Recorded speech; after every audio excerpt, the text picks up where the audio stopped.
Dan dalam upacara-upacara kenegaraan kita sering mendengar kata-kata ini.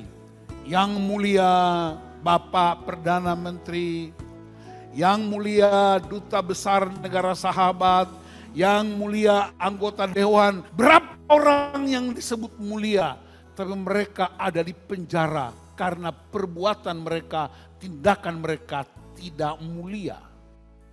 Yohanes 17 ayat 20-26, dan bukan untuk mereka ini saja aku berdoa, tetapi juga untuk orang-orang yang percaya kepadaku oleh pemberitaan mereka, supaya mereka semua menjadi satu, sama seperti Engkau ya Bapa di dalam aku dan aku di dalam Engkau, agar mereka juga di dalam kita, supaya dunia percaya bahwa Engkaulah yang telah mengutus aku. Dan aku telah memberikan kepada mereka kemuliaan yang Engkau berikan kepadaku, supaya mereka menjadi satu, sama seperti kita adalah satu. Aku di dalam mereka dan Engkau di dalam aku, supaya mereka sempurna menjadi satu, agar dunia tahu bahwa Engkau yang telah mengutus aku dan bahwa Engkau mengasihi mereka sama seperti Engkau mengasihi aku. Ya Bapa, aku mau supaya dimanapun aku berada, mereka juga berada bersama-sama dengan aku. Mereka yang telah Engkau berikan kepadaku, agar mereka memandang kemuliaanku yang telah Engkau berikan kepadaku, sebab Engkau telah mengasihi aku sebelum dunia dijadikan. Ya Bapa yang adil, memang dunia tidak mengenal Engkau, tetapi aku mengenal Engkau. Dan mereka ini tahu bahwa Engkaulah yang telah mengutus aku, dan aku telah memberitahukan namamu kepada mereka, dan aku akan memberitahukannya, supaya kasih yang Engkau berikan kepadaku ada di dalam mereka, dan aku di dalam mereka. Jemaat yang dikasihi Tuhan, ternyata kesatuan bukan hanya cita-cita sebuah bangsa.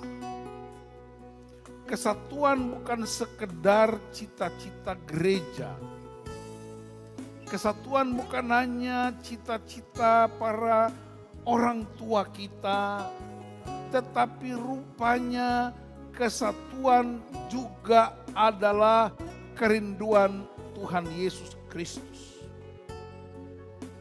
Dan Yohanes 17 ayat 1-26 sebenarnya adalah doa syafaat Yesus bagi tiga pihak. Pertama, Yesus berdoa untuk dirinya dalam hubungan dengan Bapa di sorga. Yang kedua, dia berdoa buat murid-muridnya. Tidak hanya buat 12 orang itu, tapi semua orang yang di zaman dia mengikuti pengajaran-pengajaran menjadi murid Kristus. Dan yang ketiga, dia berdoa untuk gereja, yaitu hasil pemberitaan murid-murid. Salah satu soal yang amat serius di berbagai lembaga ialah perpecahan. Karena perpecahan bisa menimbulkan banyak korban, perpecahan bisa menimbulkan banyak sekali biaya, perpecahan bisa membuat banyak sekali kerugian. Dan karena itu, kerinduan yang paling utama ialah bersatu. Apa itu kesatuan? Dari mana sumbernya? Dan apa dampaknya? Ingat sungguh-sungguh bahwa ini doa Yesus sebelum dia naik ke sorga. Berarti ini sebuah pengharapan yang amat hebat dan dahsyat. Kesatuan dengan apa dan dengan siapa? Yang pertama, satu dengan Bapa. Yang kedua, satu dengan firman-Nya. Yang ketiga, satu dengan Roh Kudus. Yang keempat, satu dengan tubuhnya, gereja. Satu apanya? Satu karakter, satu visi, satu tujuan. Nah, pertanyaannya, bagaimana caranya supaya kesatuan itu dia menjadi kokoh, kuat, permanen? Perhatikan ayat 22. Yesus bilang begini, dan aku telah memberikan kepada mereka kemuliaan yang engkau berikan kepadaku, supaya mereka menjadi satu, sama seperti kita adalah satu. Berarti standar kesatuan kita adalah kesatuan Bapa dan Yesus. Itu standarnya. Yesus bilang kepada Bapa di sorga, aku telah memberikan kemuliaan yang kau berikan kepadaku. Tujuannya apa? Supaya mereka bersatu, sama seperti aku dan Bapa adalah satu. Sekali lagi, mari kita punya cara berpikir yang sama berdasarkan firman Allah. Standar kesatuan kita bukan negara tertentu, bukan organisasi tertentu, bukan keluarga tertentu, bukan pemimpin gereja tertentu.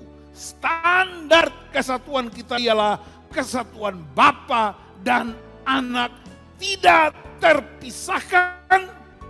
Satu visi, satu pikiran, satu tujuan, dengan utamanya ialah dunia diselamatkan.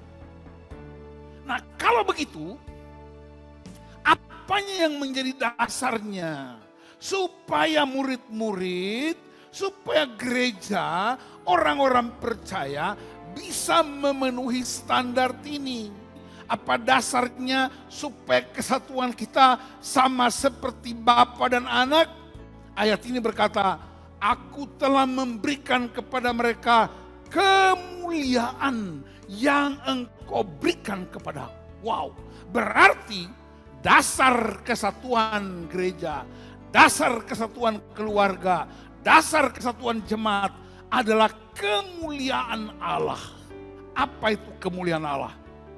Saudara-saudara, suatu ketika saya berbicara dengan beberapa karyawan di sebuah perusahaan.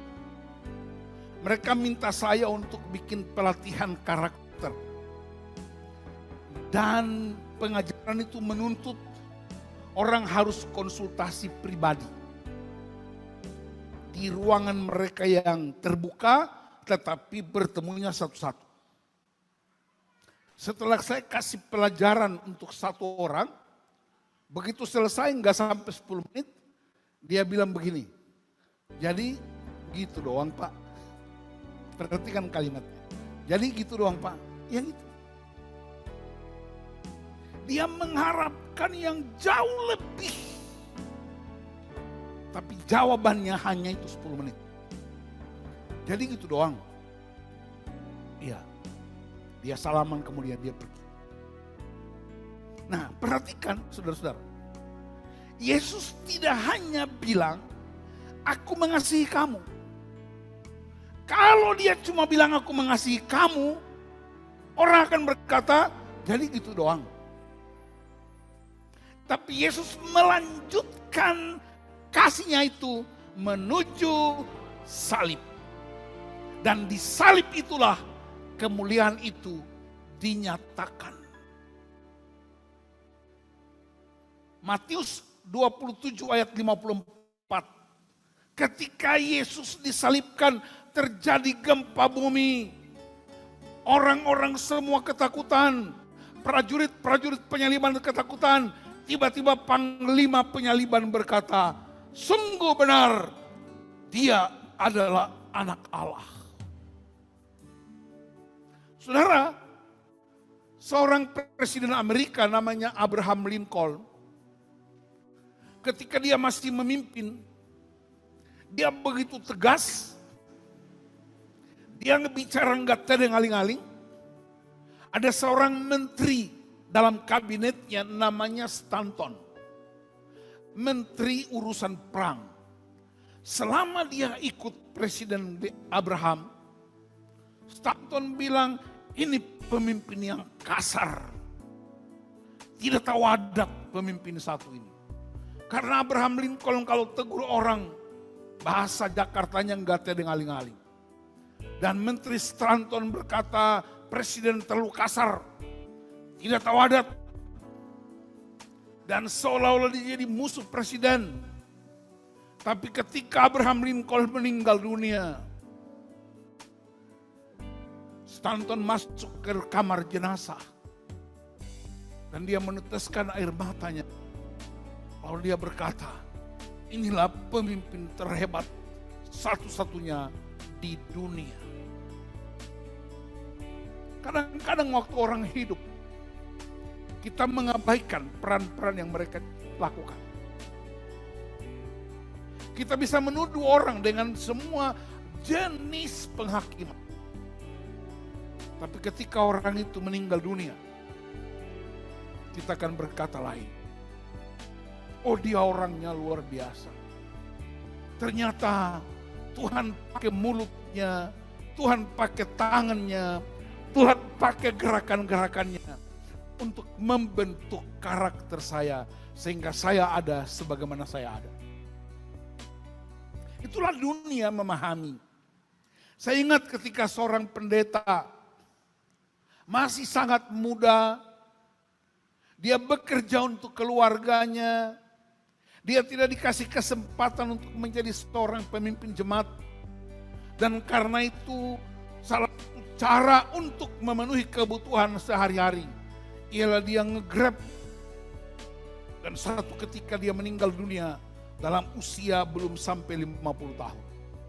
Ketika pemimpin-pemimpin gereja itu berjumpa, salah satunya bilang begini, dia masih muda, potensinya hebat, tapi dia lebih dulu meninggalkan kita. Waktu dia hidup, kamu abaikan dia. Waktu dia hidup, kamu singkirkan dia dari pengambilan keputusan. Waktu dia hidup, kamu tidak pernah pakai tenaganya. Kenapa dia mati baru kamu puji bahwa dia potensial dan begitu hebat dan luar biasa? Kita suka sekali memuji orang ketika mati. Dan ketika mereka hidup, kita membunuh potensi mereka, membunuh karakter mereka, mengabaikan mereka, bahkan kita singkirkan dari persahabatan-persahabatan kita. Perhatikan saudara-saudara, Yesus berdoa. Tidak hanya buat 12 murid itu. Dia berdoa bagi semua orang percaya. Dia menyelesaikannya di salib itu. Satu ketika di Perang Dunia Pertama, ada seorang pesuruh yang menjaga pos pencegahan serangan udara. Dia bernama Derek Belfifol. Disuruh komandannya, kamu segera bawa pesan ke pos berikutnya. Dia bersepeda di tengah-tengah hutan. Begitu dia sampai di pos sana, dia taruh pesannya. Kemudian dia kembali ke pos semula. Dalam perjalanan dia kena bom. Belum mati, masih sadar. Tiba-tiba ditemukan oleh pasukan penyelamat. Dan dalam situasi kritis itu, dia hanya berkata, pesan sudah disampaikan, dan dia tutup mata. Dia bersedia mengorbankan nyawanya supaya pesan keselamatan harus disampaikan supaya tidak ada lagi korban berikutnya.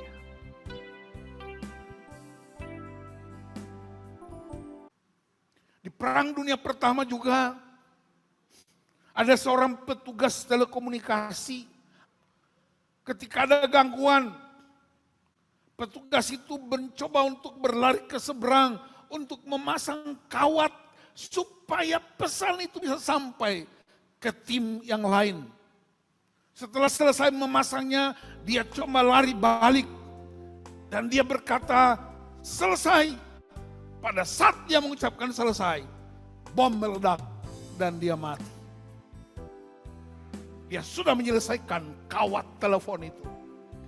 Pesan disampaikan, dia bersedia mengorbankan tubuhnya demi dan atas nama keselamatan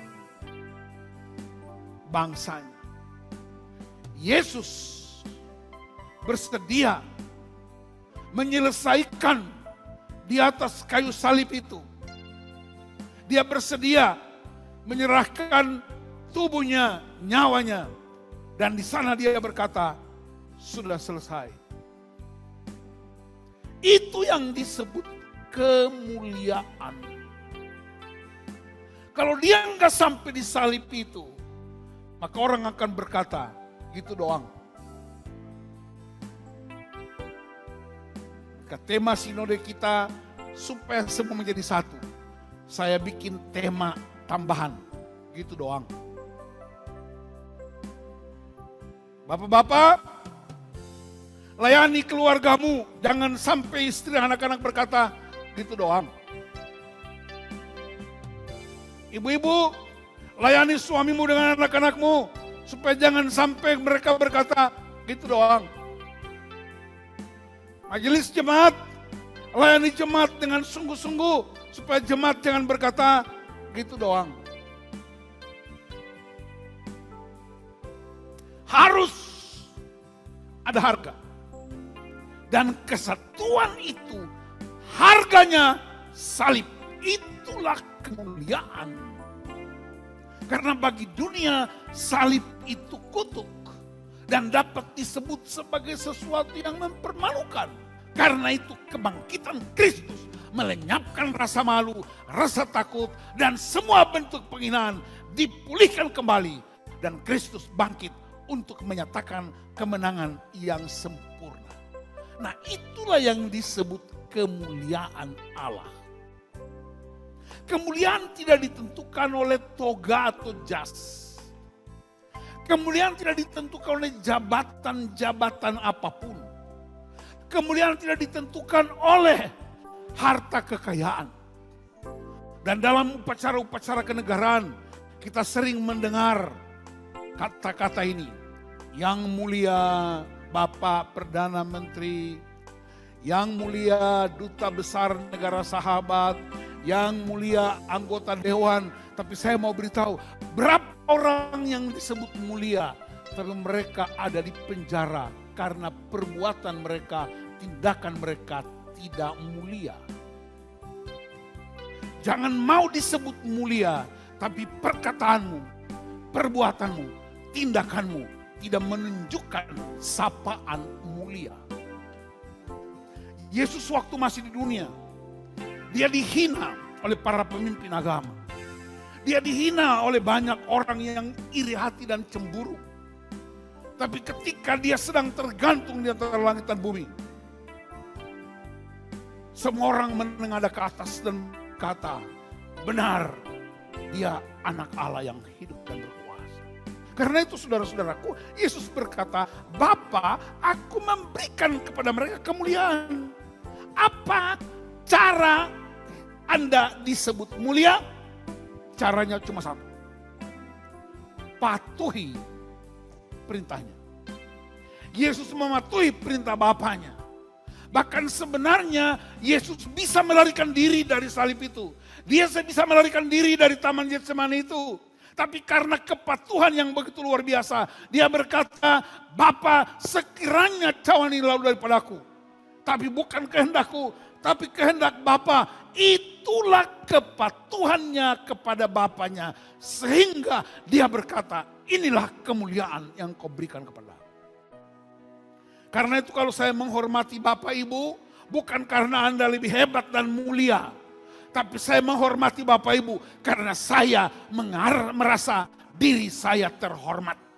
Dan karena diri saya terhormat, maka saya mengekspresikan kepada orang-orang di sekitar saya bahwa Anda layak menerima penghormatan. Karena itu saudara, mungkin kita bingung bagaimana Pak kita ciptakan kesatuan dengan Bapa. Bagaimana kita ciptakan kesatuan dengan Yesus. 1 Yohanes, kalau engkau berkata engkau menyembah Allah. Kalau engkau berkata engkau rajin menyembah Dia, tapi engkau menyakiti istrimu, menyakiti suamimu, menyakiti anak-anakmu, menyakiti anggota tubuh Kristus, kamu pendusta. Berarti saudara-saudaraku, kemuliaan Allah itu bisa dilihat dan dialami melalui hubungan manusia secara real di bumi. Hubungan suami istri, tanda kemuliaan Allah. Orang tua anak, tanda kemuliaan Allah. Dan karena itu kesatuan Allah termanifestasi melalui hubungan kita sehari-hari. Oh, saya rajin gereja, saya bangun gereja ini, saya penatua, saya diaken, saya pendeta, apapun jenisnya, tidak pernah memberi engkau kemuliaan yang lebih hebat. Tapi ketika engkau bersedia untuk mengalami penderitaan seperti Kristus karena kebenaran, itu yang disebut kemuliaan. Dan karena itu kemuliaan yang kita terima automatically akan menjadi sebuah kesatuan. Karena sekarakter, sevisi, segagasan, seide, dan setujuan. Karena itu saudara-saudaraku dalam kehidupan berjemaat, jangan pernah ucapkan kita semua bersatu, tapi engkau pernah melukai orang lain. Alkitab berkata kamu pendusta. Dan ingat, pendusta itu bosnya bernama Sibolis. Jangan pernah berkata aku mengenal Tuhan dan menyembah Tuhan, tapi ada orang di sekitar Anda yang luka. Anda pendusta. Dan kalau udah pendusta, tidak pernah akan bersatu. Karena iblis kegelapan tidak pernah bersatu dengan terang. Kesatuan harganya salib. Kesatuan ditentukan oleh agungnya salib itu. Ada penderitaan, ada kerelaan untuk menanggung semua beban dosa dunia. Salib adalah tanda kasih yang abadi. Bagi dunia itu memalukan, tapi bagi Tuhan itu adalah sebuah kemuliaan yang besar. Dia sampai selesai sehingga dunia tidak berkata gitu doang. Bagaimana kita tahu bahwa Kristus itu satu dengan Bapaknya? Ya melalui hubungan suami istri, melalui hubungan sesama anggota jemaat. Kita tegur kesalahannya tapi tidak kabur. Kita tegur kesalahannya tapi tidak ngambek. Kita beritahu kebenaran tanpa menghakimi.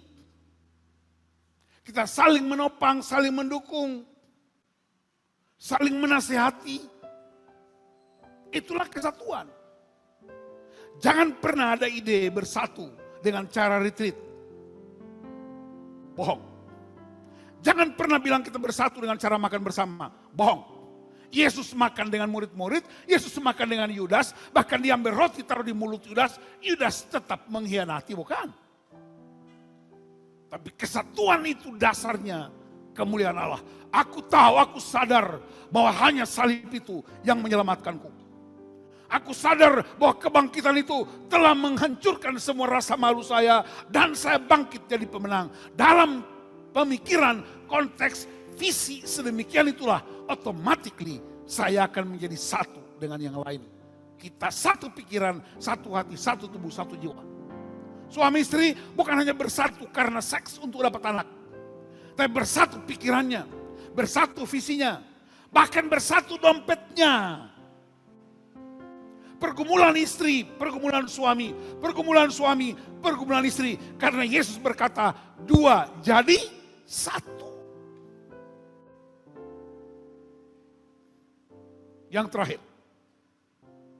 Saudara, kesatuan itu juga sering disebut sebagai persekutuan. persekutuan itu, kata dasarnya apa? Ada yang tahu? Persekutuan kata dasarnya sekutu, salah. Kata dasar persekutuan adalah kutu. Baca nanti di Kamus Bahasa Indonesia. Kutu. Kutu apa? Kutu yang di kepala mama di kampung sebelum mereka pasang sampo itu. Sekarang kan banyak ibu-ibu yang gak berkutu lagi kan karena udah modern. Tapi kalau di kampung-kampung itu banyak orang berkutu. Dan cara cari kutunya duduk di tangga-tangga rumah, mama paling bawah, kemudian nona-nona mulai dong atur kira-kira 4 tingkat. Saya ikat waktu itu masih kecil, anak-anak kecil kesasi suka kumpul di rumah, mama paling bawah, kemudian ada anak perempuan satu lagi, kira-kira 5 lapis. Saling cari kutu. Tahu cari kutu di mana? Di kepala. Apa artinya? Itu persekutuan yang hebat, karena nggak ada musuh kasih kepala buat orang lain. Kawan yang kasih kepala buat kawan. Itu yang disebut persekutuan. Dan mereka tidak saling sikut. Ketika kita cari kutu, saling cari di kepala, dan saya kasih kepala saya buat dia, dan sampai 5 lapis di atas. Tidak ada yang merusak, tidak ada yang menyakiti. Bahkan dengan teliti dia mengambil kutunya. Itu persekutuan. Maka saya berani menyerahkan kepala saya untuk kutunya diambil sama Pak Agus Lete. Karena saya percaya dia sehati, sepikir, sejiwa, setujuan dengan saya. Saya serahkan kepala saya untuk Pak Denny. Saya serahkan kepala saya untuk Pak Nelson. Saya serahkan kepala saya buat Pak Luhut. Karena saya percaya mereka tidak mungkin lukai saya. Itulah hakikat persekutuan. Tahu dari mana bahwa mereka bisa tidak melukai saya? Dari pergaulan sehari-hari. Dari pertemuan kita, dari cara hidupnya. Saudara-saudara, saya ingin mengakhiri khotbah ini dengan mengatakan satu prinsip. Kesatuan tujuannya supaya dunia percaya. Wow. Ya, lihat ayat 21. Supaya mereka menjadi satu, sama seperti engkau ya Bapa di dalam aku dan aku di dalam engkau, agar mereka juga di dalam kita, supaya dunia percaya. Berarti kesatuan gereja, kesatuan suami istri, kesatuan keluarga sebagai alat untuk membuat dunia percaya. Percaya apa? Yesus Kristus adalah Tuhan dan Juru Selamat yang datang menyelamatkan dunia. Dan gereja menjadi promotor utama, gereja menjadi teladan utama, gereja menjadi bukti bahwa Bapa dan Anak itu satu, menjadi sumbangan besar bagi bangsa kita. Sekali lagi, kemuliaan Allah ada 2 prinsip. Yang pertama, salib dan kebangkitan. Kalau kita semua punya pemahaman yang benar tentang prinsip ini, kesatuan nggak usah diperjuangkan. Kesatuan nggak usah didorong-dorong. Kesatuan automatically, karena Yesus dan Bapa automatically bersatu. Tuhan Yesus memberkati kita jadi gereja yang bersatu supaya dunia percaya. Haleluya, semua bilang amin.